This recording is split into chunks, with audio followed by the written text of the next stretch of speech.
Let's continue.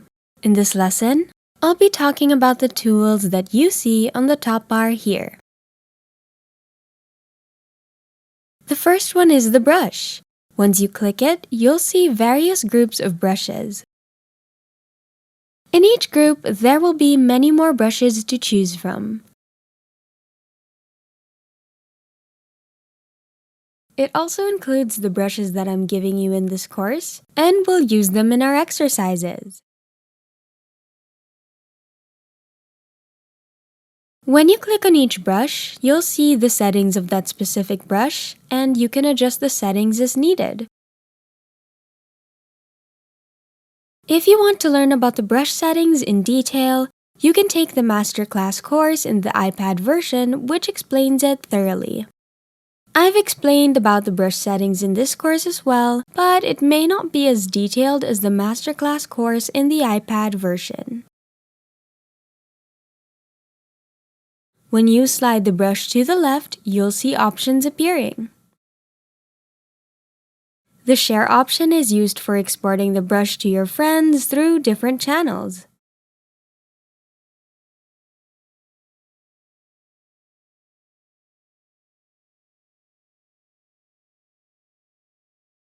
The duplicate option is used for creating another exact same brush. The last one, the delete option, is used for deleting the brush. Let's look at the three options on top here. Let's try clicking the new set. This is to create a new brush group. You can name the brush group as you like. The new brush option is used for creating a new brush.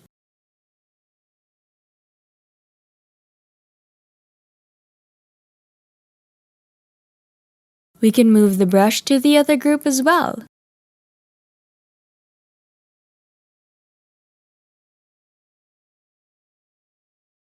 To do that, long press the brush and move it to the group you want.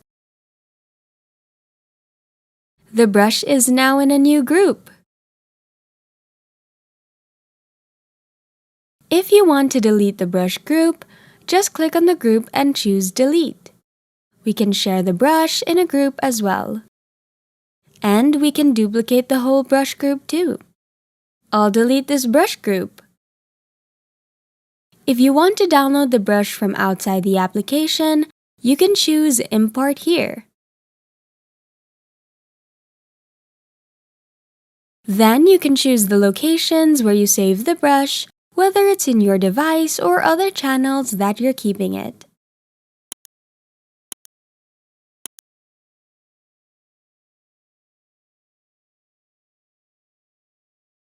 The next one, Smudge, which is used for helping us with blending.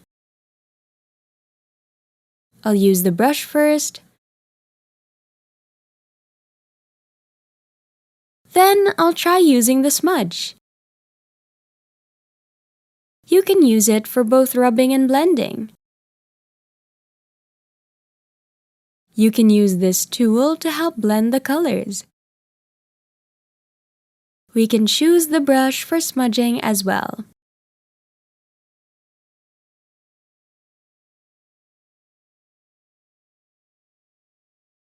As for the eraser here, you can choose the brush for erasing too. I'll try using the flowing hair. Now you can erase the paint with the flowing hair texture.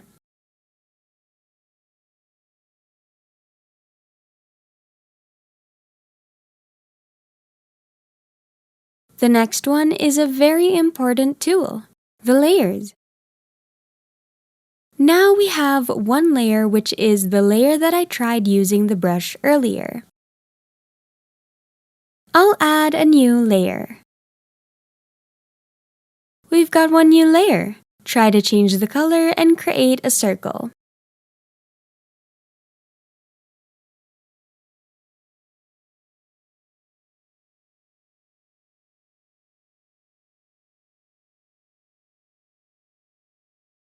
Add another new layer and create a different color circle.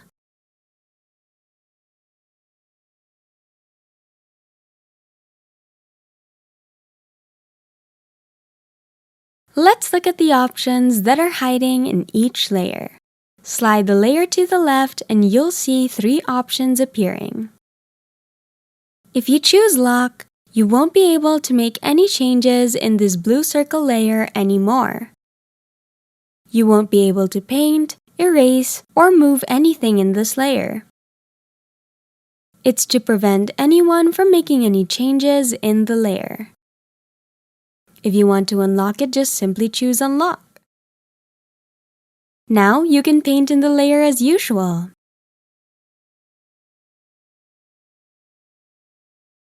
You can also unlock the layer from here. The next one is Duplicate. It's for creating another layer that looks the same as the one you're choosing.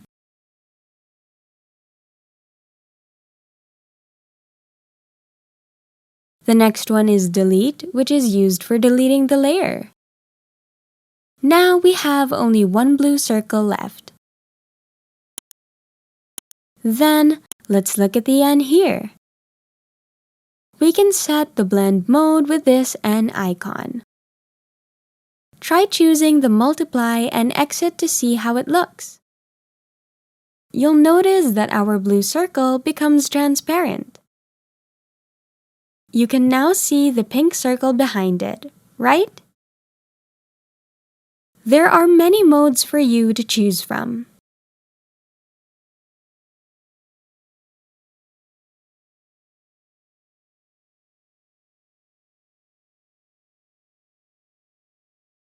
The normal mode is very simple. Everything will appear normal. That's not all. We still have some hidden options in each layer. Try clicking the layer's thumbnail here. The first one is Rename, which allows you to rename the layer.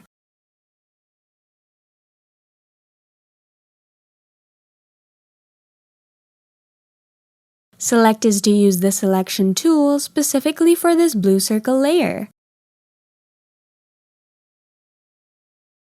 You'll see moving stripes around the blue circle.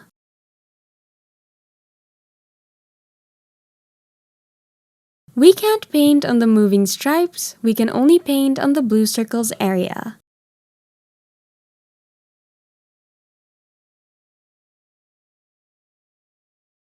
I'll explain the selection in detail later.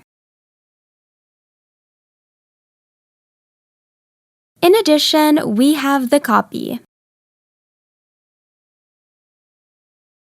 After you copy it, you can paste it by using the actions.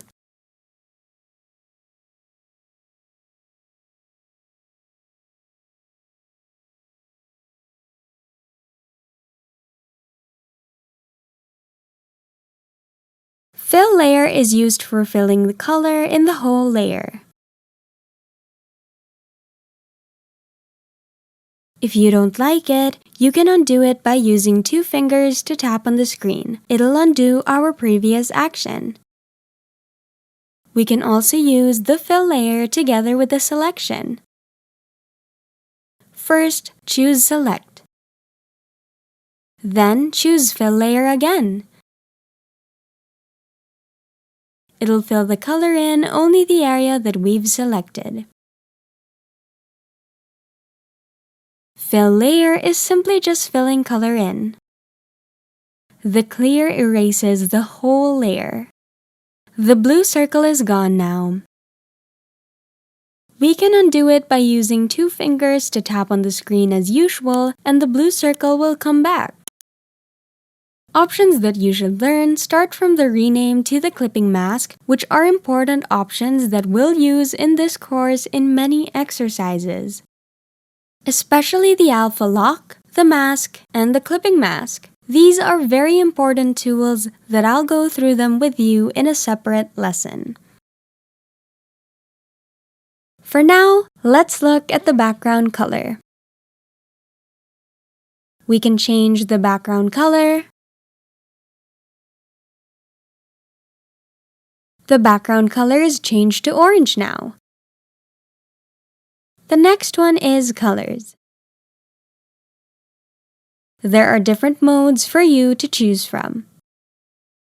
If you choose the disc mode, the color wheels will appear in circles.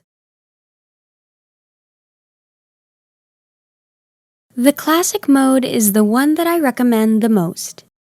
You can choose the whitest color and the blackest color.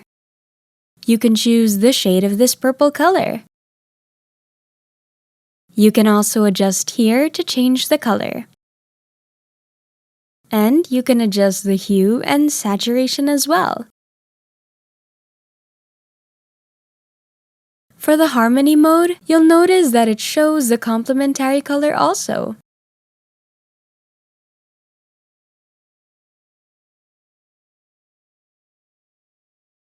And you can adjust the brightness from here.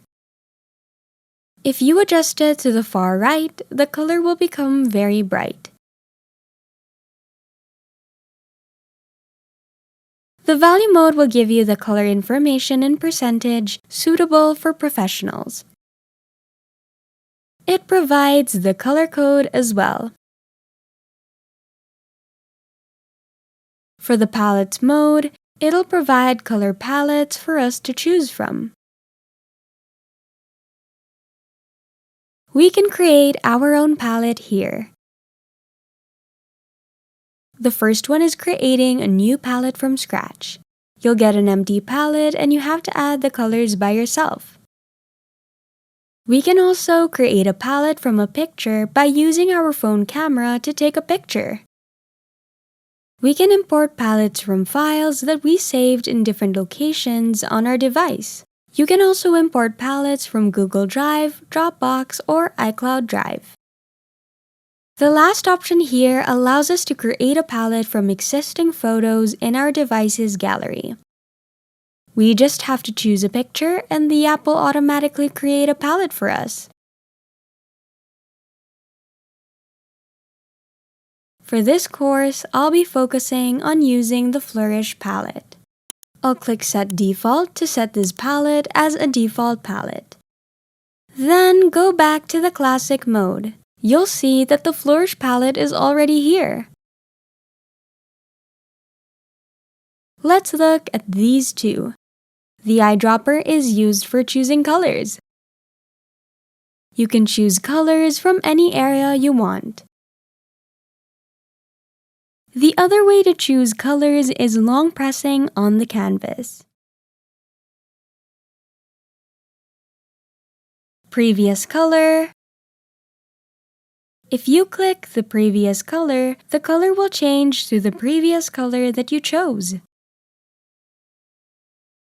It's very easy. You may be confused at the beginning, but if you keep using the tools, you'll feel more comfortable using them. These are the overall look and the tools of Procreate Pocket in brief. Thanks for watching. If you enjoyed this video, please like or leave a comment and subscribe to my channel.